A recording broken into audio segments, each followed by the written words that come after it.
Республика буйынса иғлан ителгән аманатҡа яҙылайыҡ флешмобына беҙҙең гимназиябыҙ хеҙмәткәрҙәре лә әүҙем ҡушылыр тип ышанаһы килә. Гимназиябыҙҙың китапханасыһы булараҡ иң тәүгеләрҙән булып үҙем яҙылдым һәм эстафетаны гимназиябыҙ директоры Илһам Зиннур улына тапшырам.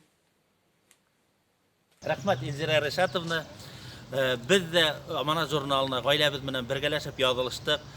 Хөрмәтле коллегалар, бөтәгеҙ лә ошо флешмобта әүҙем ҡатнашыуығыҙҙы һорап, бөтәгеҙ дә яҙылыр тип ышанып, артабан флешмобты гимназиябыҙ директоры урынбаҫары Зилиә Юлай ҡыҙына тапшырам.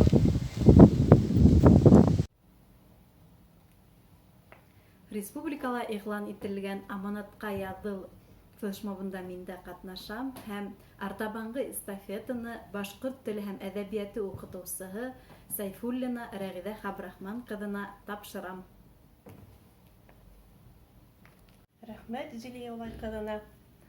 Беренсе ярты йыллыҡҡа 5-нче А класс уҡыусылары бөтә класс менән 28 уҡыусы Аманат журналына яҙылдык.